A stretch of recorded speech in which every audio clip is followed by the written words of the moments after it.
अस्सलामुअलैकुम दोस्तों। देखिए, if 7 to the power 126 is divided by 48 to find the reminder.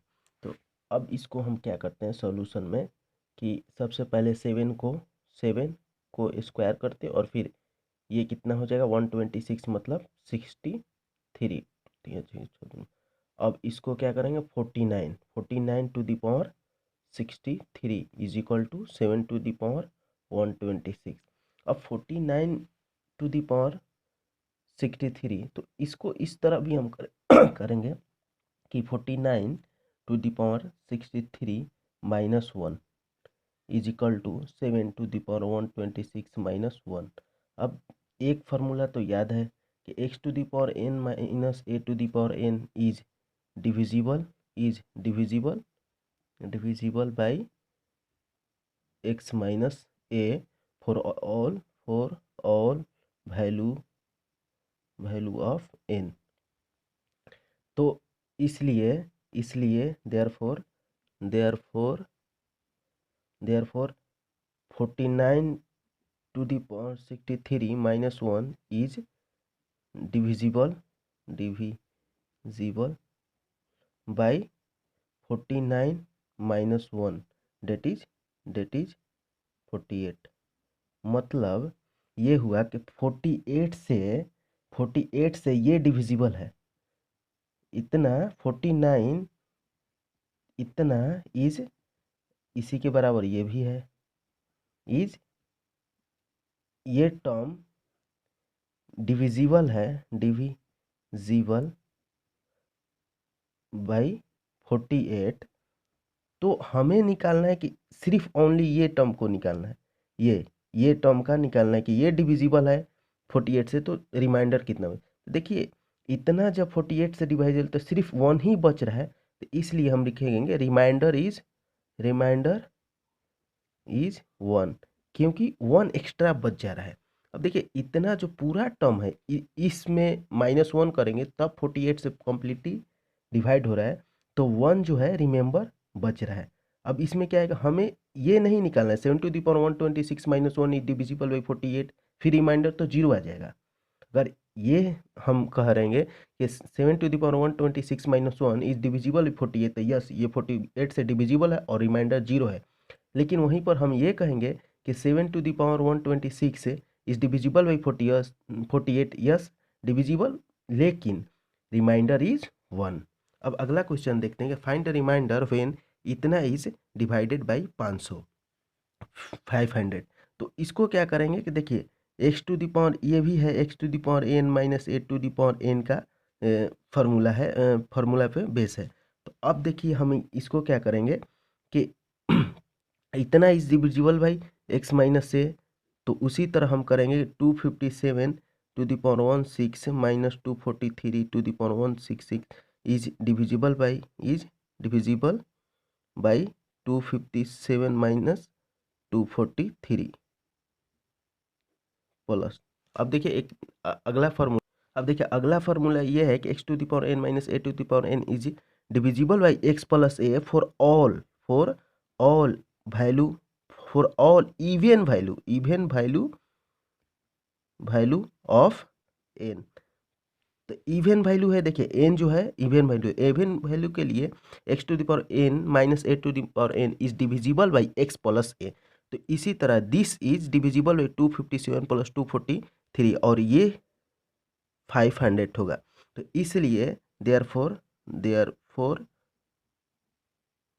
257 to the power 16 minus 243 to the power 166 is divisible by 500। अब इसमें क्या reminder निकलना है, तो रिमाइंडर इज जीरो। अब देखिए ये कम्प्लीटली डिवाइड हो गया तो रिमाइंडर 0 है, यहाँ पर कम्प्लीटली डिवाइड नहीं हो रहा है।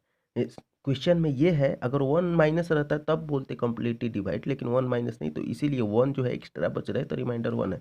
यहाँ पर क्या है कि 500 से ही कम्प्लीटली डिवाइड हो जा रहा है, तो इसलिए रिमाइंडर इज 0। जब भी कम्प्लीटली डिवाइड होगा तो रिमाइंडर इज 0। अब देखिए सम ऑब्जेक्टिव टाइप क्वेश्चन सॉल्व करेंगे। तो फर्स्ट क्वेश्चन है कि what is the place value of 5 in this number में 5 का प्लेस वैल्यू क्या है। तो ये क्वेश्चन ऑब्जेक्टिव टाइप है और ये कलेक्ट 2010 में आया हुआ है।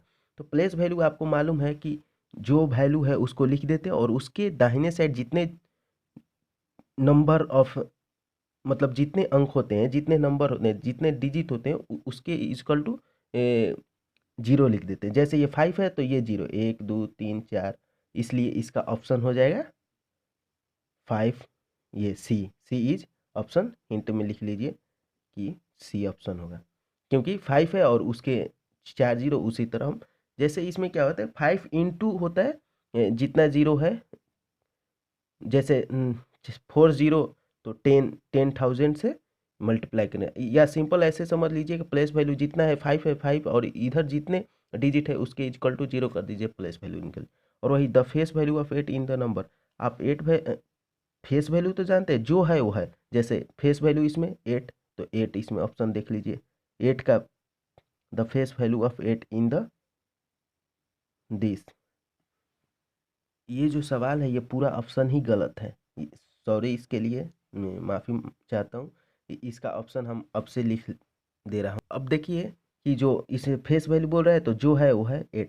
प्लेस वैल्यू और फेस वैल्यू में यही अंतर है कि फेस वैल्यू जो है वही फेस वैल्यू होता है और प्लेस वैल्यू क्या होता है कि जो स्थान पर है उसके दाहिने साइड वाले जितने डिजिट होते हैं उसके इक्वल टू 0 लिखते हैं। अब देखिए अगला क्वेश्चन है कि what is the minimum number of 4 digit formed by using the digit 2407। ये PCS 2007 में आ चुका है। तो इसमें क्या करेंगे, अगर 4 डिजिट बोल रहा है तो 0 तो रख नहीं सकते, जैसे 0247 इस तरह से रखेंगे नहीं क्योंकि ये 3 डिजिट का बनेगा। तो सबसे अच्छा है कि 0 हमें दाहिने साइड पर रखना है कहीं भी, या 4 पे रखें या 3 पे ही रखें या 2 पे, कहीं भी 0। अगर देखो सबसे छोटा अंक मिनिमम नंबर फाइंड करना है तो सबसे 0, लेकिन ये 4 डिजिट बोल रहा है तो कुछ नहीं करना है, 2 के बाद 0, ये 4। अगर 3 डिजिट का कहता तो ये सबसे छोटा अंक होता, 4 डिजिट का कह रहा है तो ये सबसे छोटा अंक है। तो इसमें ऑप्शन हो जाएगा क्या, ए, ऑप्शन इज ए।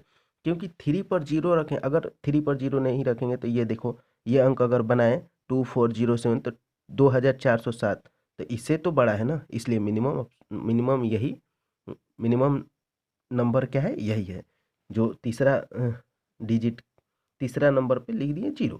अब देखिए अगला क्वेश्चन है which one of the following is the correct sequence in respect of the Roman numerals. ये देखिए सिविल सर्विस 2008 का क्वेश्चन है। इसमें कह रहा है कि ये जो फॉलोइंग आंसर है इसमें चूज करना है कि कौन सबसे बड़ा है उसके, फिर मतलब ये देखिए डिक्रीजिंग ऑर्डर पर लिखना है। तो CDL and M Roman numeral, सबसे पहले आपको ये समझना होगा कि रोमन न्यूमेरल क्या होता है। रोमन न्यूमेरल का मतलब ऐसा ना समझ लीजिएगा कि A का 1 होता है, B का 2 होता है और Z का 26 होता है, ऐसा मिस्टेक नहीं कीजिएगा, हम बता रहे हैं आपको। रोमन न्यूमेरल में I इक्वल टू 1 होता है, V इक्वल टू 5 होता है, X equal to 10, L equal to 50, C equal to 100 और D इक्वल टू 500 और M इक्वल टू 1000। तो इसी में देख लीजिए M सबसे ज़्यादा होगा, तो M सबसे ज़्यादा किस में है, ये 2 ऑप्शन में B C। उसके बाद D होगा तो M के बाद D कौन, C ऑप्शन। उसके बाद C होगा, उसके बाद L होगा, तो ऑप्शन ही C, ये देख लीजिए ऑप्शन C आंसर सही होगा। अब अगला क्वेश्चन देखते हैं कि the smallest 4 digit number exactly divisible by 7 is, कि ऐसा देखिए सबसे छोटा 4 डिजिट नंबर तो ये है इस ऑप्शन में, लेकिन ये भी दिखाना है कि 7 से डिविजिबल होना चाहिए। तो सबसे पहले इसी को हम चेक कर लेते हैं और चेक करने का क्या है कि 3 का ग्रुप बनाएंगे, तो 3 का ग्रुप 1, इसमें से 1 माइनस यानी 0, तो 0 इज डिविजिबल बाई 7, इसलिए दिस संख्या इज, इसलिए 1001 इज डिविजिबल बाई 7। तो ऑप्शन ए, तो मतलब ये अचानक यही सही हो गया। ऐसा होता है कभी कभी कि आप पहला ही ऑप्शन ट्राई किया और वही सही हो जाए, तो बहुत अच्छी बात है कि ऑप्शन ए इज करेक्ट। देखिए डिविजिबिलिटी बाई 7 अगर आप पढ़िएगा तो उसमें ऐसा ही आया हुआ है, 3 3 का ग्रुप बनाते हैं, तो इसी तरह करते हैं।